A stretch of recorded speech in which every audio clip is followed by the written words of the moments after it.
Senator Shelley Moore Capito, who's been very involved. Senator James Langford from one of my favorite states, 77 out of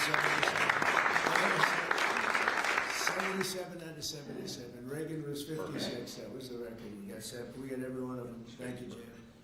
And a fantastic friend of mine and an incredible advocate during the election a year ago, Tim Scott. Thank you, Tim. So as you know, we are in the midst of a disastrous Democrat-created government shutdown, and it is Democrat-created, but I don't think they're getting really the blame that they should. That's now officially the longest shutdown in American history. The Democrat radicals in the Senate have shown zero interest in reopening the government, and I don't think they'll access it. A lot of people disagree. I've been saying for the last 30 days, we've had 4 or 5 different points. Yes, sir, they're going to get it right now. We should have it done in a day. I've heard that about 4 times. I heard it after Kings. You know, they said I was a king. And I heard it after Kings. I heard it after a couple of other moments in time. And I said, no, I don't believe so. And now I heard it's after the election. I don't believe so. I think they will. I think they're kamikaze pilots. I just got back from Japan. I talked about the kamikaze pilots. I think these guys are kamikaze. They'll take down the country if they have to. So I don't think so. Millions of Americans are going to be without SNAP benefits. And I will say about SNAP benefits, so when I was president, we had $7 billion worth, and now they have many times that, because these benefits were given to anybody that asked. And they're up to, I hear, just many times, $47 billion. So it wasn't the purpose of SNAP. It was for people that really had problems, down and out, people that really had problems. But during Biden, they gave it to anybody that wanted it. I think it's something you have to talk about because the numbers are incredible. But countless public servants are now not being paid, and the air traffic control system is under increasing strain. We must get the government back open soon, and really immediately. We have to get it up. We have the hottest economy we've ever had, and it's affecting the stock market now a little bit. But the stock market, as of Friday, has hit many record highs during the last 9 months, many. And it will again. This is just the beginning, because with these plants that are being built right now start opening up, we've never had anything like this as a boom. There's a construction boom right now, but that's going to be bigger than that. That's going to be an economic boom as soon as they open up, and it's going to be something special. We have car companies coming in. When I was in Japan, Toyota, Mr. Toyota, I said, "What's your name?" "Toyota." I said, "Oh, you're rich." I said, "How much of the company do you own?" 92.1%. I said, "I'm glad you said the one who wants to be." I said, "You're a rich guy." And he said, "I'm investing $10 billion in the U.S. And you know what I'm talking about, right? You introduced me, Mr. Senator. You introduced me originally when you were the ambassador to Japan. He's still good. He's still strong. But he had no interest in investing in this country.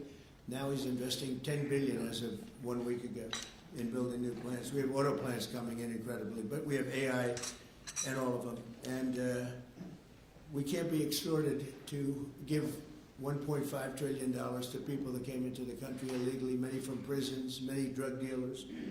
A lot of people came in from mental institutions. They want to give a lot of money to the people that came in illegally. We have to get them out. We can't. No country can sustain that. That's not like an attack on our country. In no country, these are not going to be productive people. These are going to be anti-productive people. And we can all have big hearts. I have a bigger heart than anybody, but we can't let that happen. It's time for Republicans to do what they have to do, and that's terminate the filibuster. It's the only way you can do it. And if you don't terminate the filibuster, you'll be in bad shape. We won't pass any legislation. There'll be no legislation passed for 3.25. We have 3.25 years, so that's a long time. But when they can't do an extension, and John, I think they've done an extension every single time they've ever been asked forever. This is the first time they haven't done an extension. Extensions are supposed to be easy, but if they won't do an extension, they won't do any bill, even a simple bill. And we should do our own bills. We should get out. We should do our own bills. We should open up. We should start tonight with the country's open. Congratulations. Then we should pass voter ID. We should pass no mail-in voting. We should pass all the things that we want to pass, make our elections secure and safe, because California is a disaster. Many of the states are disasters. But can you imagine when they vote almost unanimously against voter ID? All we want is voter ID. You go to a grocery store, you have to give ID. You go to a gas station, you give ID. But for voting, they want no voter ID. It's only for one reason, because they cheat. We would pass that in 15 minutes. If you don't get it, you'll never pass that. You'll never talk about mail-in ballots. Mail-in ballots make it automatically corrupt. If you have mail-in ballots, automatically it's correct. Even Jimmy Carter, they had the Carter Commission after he got out of office, and he had a group of very distinguished people, Democrats and Republicans, and they passed, they recommended things take place. It was a long time ago. And they said about mail-in ballots, if there is mail-in ballots, there will definitely be corruption because, you know, they pass through too many hands. I mean, you go in to vote, and they want your card. Even me, I went into Palm Beach. You go in to vote, they want your card, you're this, you're that. They say, I'm sorry to do this, sir, but I have to look at your identification. I said, that's all right. I love that. But, you know, you're really not going to get away with much. It was very, very professional and very good, the way it's supposed to be. But these people don't want that. They have legislation in California where it's illegal to ask somebody for voter ID. If you ask somebody for voter ID, if you're an official and you say, I'd like to see your voter ID, they can arrest you, okay? They can arrest you because they want to cheat, and they get away with it. And the Republicans let them get away with it, and we won't do that if we have the filibuster. So we're going to talk about that a little bit. And we're going to see if we can sway, because I know we have a lot of, not a lot, I'd say half feel this way, maybe a little bit less than half. And it's time to have a really good talk. If I thought that they weren't going to pass the filibuster, I wouldn't even bring it up. They're going to pass it within the first hour. And if they take power, and it's more likely that they take power if we don't do it, because we're not going to be passing any legislation. They're not going to approve anything. We're going to go 3¼ years. There won't be one bill that we're going to pass. Because the easiest thing to pass is exactly right now what they won't pass. And they'll do that, and they'll wreak havoc. But let's assume they get it. They're doing it anyway, so it wouldn't matter. They're doing it anyway.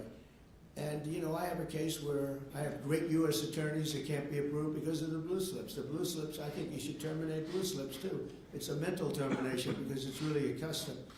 But if you have a Democrat senator or two, two is bad, but it doesn't make any difference. If you have one senator writes a negative letter on some great U.S. attorney, we had it in Manhattan, Southern District.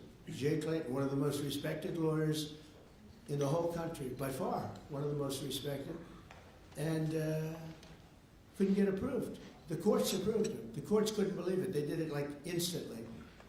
He went to the best schools, got the best marks, top of his class, everything was perfect. I mean, he was like lived the perfect life. Went to Sullivan and Cromwell, almost immediately became the head of Sullivan and Cromwell. You know, the most prestigious law firm, I would say, in the country, just about. Whether it's Sullivan or 2 or 3 I could name, but Sullivan, I would say, really, maybe #1. He was the head of Sullivan and Cromwell for like 20 years. He went to the SEC, was flawless. He did it for me. He was the SEC chairman. He was flawless. Then he went to Apollo, where he was the chairman of Apollo, and was flawless. Everything went good. The stock went through the roof and everything. I asked him to go to the Southern District, and he said, I'll do what you'd like to do, sir. He's a very high-quality person.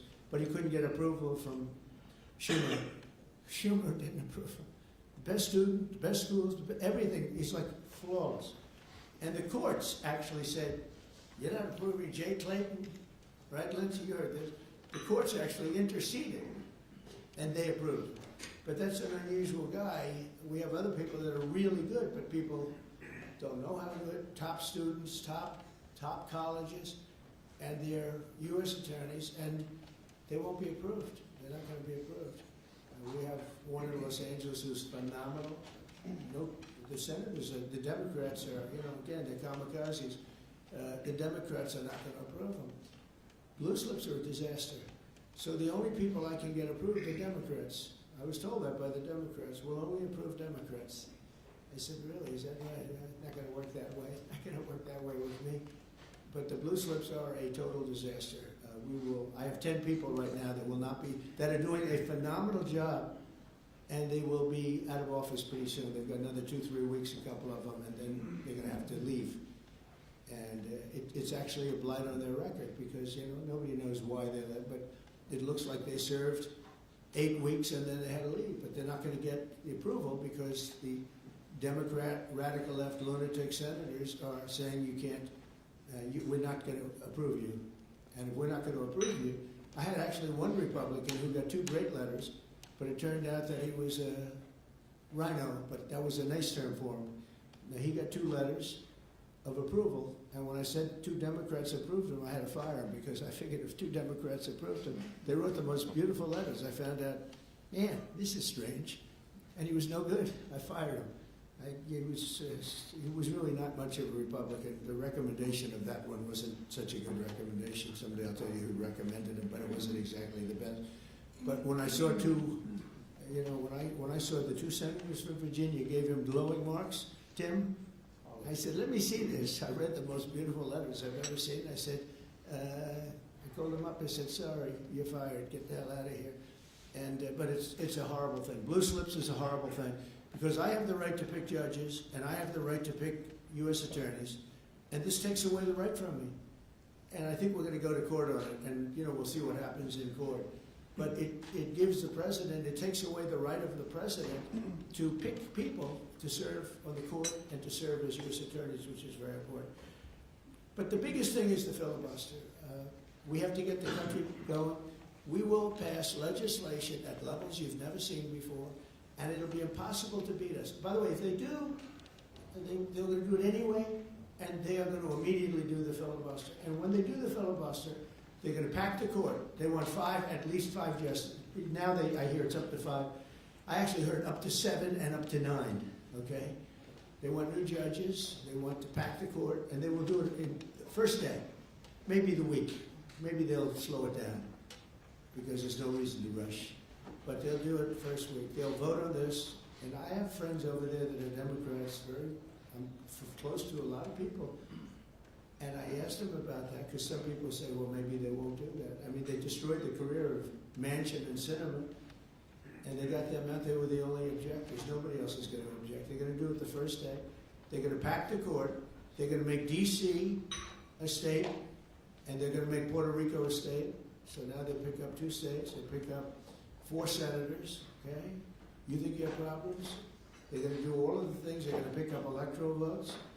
It's going to be a very, very bad situation. And it's done. It's done. As soon as they attain power. Now, if we do what I'm saying, they'll most likely never attain power because we will have passed every single thing that you can imagine that it's good and all good for the country. And there'll be no reason to. If we don't do that, people say they're not doing much and they're in power. So the good news is we did the great, big, beautiful bill, and it's the greatest thing we could have done. And the smartest thing with John and our Speaker of the House, who's so good, Mike Johnson, we did all in one bill. If we didn't, John, it would be a problem because we would have gotten a small piece passed. A lot of people wanted to do that. A lot of people in the room wanted to do that. They went along with me and John and everybody, and we got this thing passed. Honestly, it's 4 years worth of goodies. No tax on tips, no tax on Social Security, no tax on, think of it, no tax on overtime. It's an unbelievable tax cut for the workers and for business, where business is going to create jobs, and we're creating jobs at levels that nobody's ever seen before. All these things are good. We have to be able to get the word out. If we don't get the word out, we'll make it a very big mistake. So I have this long, beautiful, and very boring speech. I won't bother anyone. But because we can just start talking, and I think it's very important. We have to get the country open, and the way we're going to do it this afternoon is to terminate the filibuster. And it's possible you're not going to do that, and I'm going to go by your wishes. You're very smart people. We're good friends. But I think it's a tremendous mistake, really. It would be a tragic mistake, actually. It's time. It's time. If I thought they weren't going to approve, I'd sort of be with you. It'd be fine. I'd be neutral to with you. But knowing that they're going to pass it as soon as they get any semblance of control, they'll pass it first thing, then it's like we have to do it first. And we have 2 years, and we'll end up with 2-3 years, and we'll have this country so perfect. We will have passed more legislation than any Congress and any group of senators or a group of congressmen And we will get it through. They'll send it to us. We'll send it to them. It'll be a beautiful machine. Otherwise, we're just going to sit around and argue with these people all day long. And they're highly unrealistic. Highly unrealistic. Many of them are radical left subversives, frankly. So I want to thank everybody, and we're going to talk. And I want to thank the press for treating us so really well for that foreign trip. It was an amazing, we had just an amazing meeting. Don't forget, 2 months ago, it looked like the whole world was in trouble over rare earth. And that's no longer even a subject that people talk about. It was all worked out very quickly. Without tariffs, I couldn't have done it. I put a 100% tariff on China. As soon as I heard it, within 20 minutes, I put a 100% tariff on China. When President Xi, who's really a friend of mine, as much as he can be a friend, he's a tough man. He's a tough man. Smart man, actually. Very smart. The press doesn't like it when I call him very smart. You know, they think I'm not supposed to call him smart. But at least 1.4 billion people, without question. In fact, during the meeting, we were there. A couple of you were there, and some of you saw it. So he's here, and he's got about 6 people on each side. And every one of those people was standing like this. They were at attention. And I made a comment to one of them, and he got no response. I said, "Are you going to answer me?" I got no response. And President Xi didn't let him have any. So if there's any question, I said, I want my cabinet to behave like that. I'm demanding that I want them sitting up like that, Tim, just nice and straight. I've never seen posture like that. I've never seen men so scared in their lives. Yeah, the equivalent of a vice president. He was. I said, "Are you going to answer my question?" And he's like, he doesn't move. I said, "What's wrong with this guy?" "I will answer all questions." Why don't you behave like that? JD doesn't behave like that. JD butts into conversations. I want to have that for at least a couple of days, okay, JD? We'll keep you long term, but a couple of days. A couple of days of that would be very, very nice. Okay, I want to thank you, and we'll talk a little bit. And I see they set me up with a podium. I thought I'd just be sitting, but it's probably easier. I want to thank you all very much. Thank you to the press, and you can go, and we'll speak to you later. Thank you. I'm going to Miami to make a speech today at a big group, and we have a nice big crowd, and we'll see you there. A lot of you traveling down with me. Thank you very much. Mr. President, you sound very frustrated by last night's elections. What are the takeaways for people in this room? Thank you, press. What happens if they don't eliminate the press? Keep moving. Thank you, press. Please, Rob. Thank you. Keep moving. Thank you. Thank you. You guys are moving. Moving, guys. Keep it going.